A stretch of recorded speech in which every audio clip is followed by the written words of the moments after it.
Israel launched a large-scale, unprovoked military attack against the Islamic Republic of Iran. Civilian cities, including Tehran, Isfahan, Shiraz, Tabriz, and Kermanshah, were deliberately targeted. The strikes were planned and systematic, killing senior military officials, scientists, professors, students, doctors, artists, athletes, rescuers, and ordinary civilians, including women, children, and infants. Many died in their sleep. These children killed in their bed. Hundreds of civilians have been killed and thousands injured. The aggression continues. On 16 June, Israel attacked Hakim Children's Hospital in Tehran, Farabi Rehabilitation Hospital in Kermanshah, and Iranian Red Crescent Society building and medical ambulances. These are only a few instances of the brutality and gross violation of international humanitarian law by Israeli regime. At least 2 pregnant women and their unborn children were killed. On the same day, Israel struck the national broadcasters IRIB during a live broadcast, killing journalists and humanitarian workers. Just today, Israeli regime inflicted damage to 2 other hospitals in Iran, endangering the lives of patients and medical personnel. Up till now, 5 hospitals have suffered from heinous attack of Israeli regime, along with physicians and humanitarian personnel who have been killed or injured. There were not accidents, there were not collateral damage, they were deliberated war crimes, acts of state terror, and example of barbaric warfare. Madam President, Excellencies, and colleagues, Israel also attacked Iran's peaceful safeguard nuclear site and facilities. On 13 June, it struck the uranium conversion facility and the fuel plate fabrication plant. On 18 June, it targeted centrifuge production sites in Tehran and Karaj, both under IAEA monitoring. On the 19th June, it attacked the Arak heavy water reactor built under the JCPOA terms and IAEA safeguard with no proliferation risk. These attacks violate the UN Charter, international law, the IAEA Statute, and Security Council Resolution 2231 and 487. Israeli strikes are an assault on the global non-proliferation regime. Security Council Resolution 487, which was adopted unanimously, clearly states that any military attack on the safeguard nuclear facilities is an attack on the entire IAEA safeguard system and the NPT itself. The Security Council must implement its resolution. If the Council fails to act now, it will send a message that international law and resolution apply selectively. If the non-proliferation regime collapses, this Council will share responsibility with the Israeli regime. Madam President, despite Iran's repeated warning about the threats of our peaceful nuclear sites and facilities, the IAEA Director General has failed to act. His silence undermines the agency's authority, neutrality, and credibility. The IAEA cannot remain silent while safeguard facilities are attacked. This inaction must end. Israel openly declared that it will continue this strike for as many days as it takes. We are alarmed by credible report that the United States, as a depository of NPT, may be joining this war. Any such support violates the NPT and undermines global security.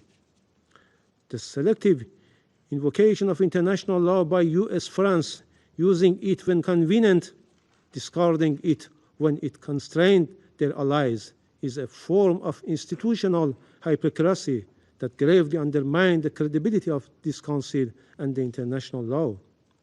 Let me be clear, Iran's nuclear program is peaceful and under the world's most extensive IAEA inspections. Iran has long advocated for a nuclear weapon-free zone in the Middle East.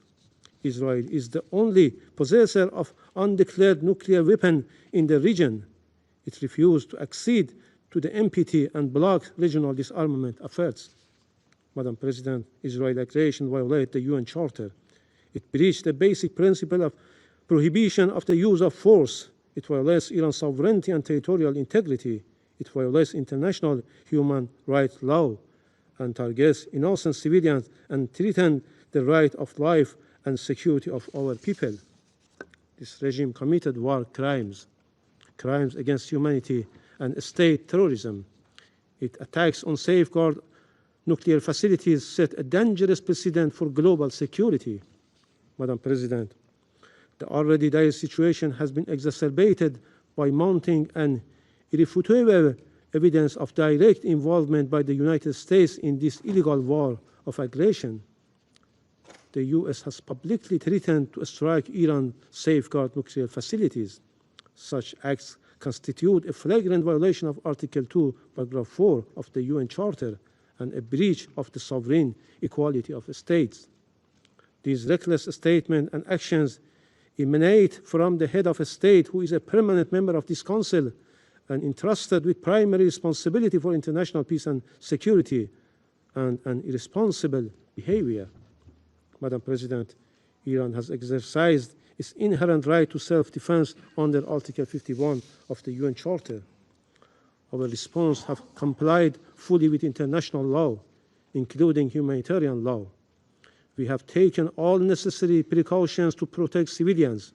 Iran will continue to exercise this right as long as the Security Council fails to discharge its primary responsibility under the Charter and until the Israeli aggression is fully and unequivocally terminated. The Security Council must act now. We reiterate our call on the Security Council to determine the Israeli illegal use of force and armed attacks against Iran are a breach of peace and act of aggression. Adopt binding and enforcement measures under Chapter 7 to halt the aggression and prevent its recurrence. Condemn clearly the violation of Iran's sovereignty and targeting of our safeguard nuclear facilities. Address the risk of wider regional war, especially the unlawful involvement of a third country. Madam President, the lies and fabrication used by the representative of Israeli regime and its Western allies don't work anymore to whitewash and justify its horrendous crimes. International law is clear. There is no right for Israel to commit this act of aggression, no right to attack and target civilians, civilian infrastructure, or safeguard nuclear facilities, no legal or moral cover for war crimes. The so-called preemptive attack and existential threat claims used by this terrorist regime and its allies to justify aggression have no basis in international law, and to conduct acts of aggression, kill innocent people, and violate the territorial integrity of states. These are false excuses for Israeli aggression. Iran has never initiated any war, while Israel, as an occupying and terrorist regime, has a long and dark history of illegal use of force, violation of all legal international norms, assassination, and nuclear secrecy that destabilize the entire region. The selective use of international law by certain members of this Council expose dangerous double standards that endanger international peace and security and undermine the credibility of this body. Without the support and protection of certain Western states, especially the United States, Israel could not have been able to commit this aggression with such impunity. This complicity must be recorded by history. Finally, Madam President, Council's failure to act at this critical juncture would constitute a profound abdication of the Council's responsibilities and a grave betrayal of fundamental principles of the United Nations. Inaction will embolden the aggressor, undermine international law, and send a message of dangerous impunity to the world. Thank you, Madam President. I thank the representative of the Islamic Republic of Iran for his statement, and I give the floor now to the representative of Israel. Madam President, I would like to thank the Secretary General, USG De Carlo, and Director General Grossi for your remarks. Madam President, before I begin my remarks, I must address the representative of the Islamic regime in Iran. Mr. Iravani, how dare you? How dare you write 5 letters in the last week come before this council, demand a session, and ask the international community for sympathy? How dare you ask the international community to protect you from the consequences of your own genocidal agenda? Have you no shame? For years, your supreme leader, Ayatollah Khamenei, has publicly and repeatedly called for the destruction of Israel and the United States. In May 2024, he declared, and I quote, "The divine promise to eliminate the Zionist entity will be fulfilled." In May 2025, he said, and I quote, "The Zionist regime that is a lethal, dangerous, cancerous tumor should certainly be eradicated, and it will be." These statements are your regime's policies. Your government has attempted the assassination of Prime Minister Netanyahu. It attempted the assassination of President Trump. Your operatives have plotted to attack Jewish communities and kill Israeli civilians across the world. Now, with innocent blood still dripping from your hands, you come here asking for sympathy. You demand protection from this council while plotting the extermination of my people. It's enough. Enough with the performances. Enough with the theater.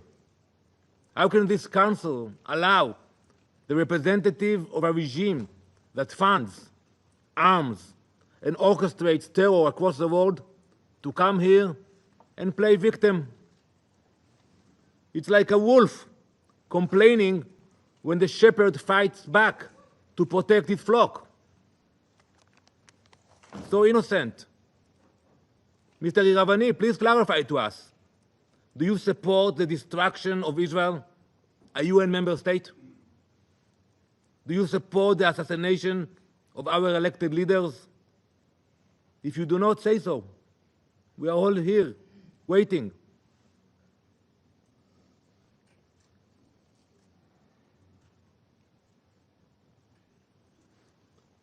This council should put an end to this charade, once and for all. Mr. Iravani, you are not a victim. You are not even a diplomat. You are a wolf pretending to be a diplomat. And we are done pretending otherwise. Madam President, on Wednesday night, Iran launched a ballistic missile directly at a hospital.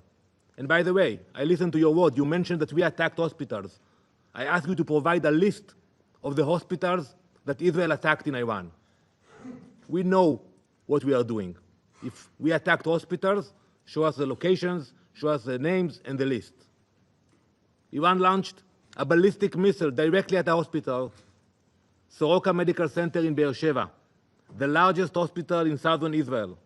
It was struck by a precision-guided missile fired by the Islamic Republic of Iran. This hospital serves over 1 million people, Jews, Muslims, Christians, Druze, Bedouin. It is a vital provider of emergency and trauma care.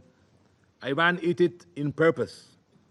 There was no military bases around, no mistakes, leaving those million people with severely reduced access to medical service. This was not a misfire. This was not a mistake. Iran has proven its ability to strike strategic targets with accuracy. This was a deliberate act. It is a blatant violation of international law, a war crime, and a calculated attempt to murder the most vulnerable. Let this council understand what that missile really signified. That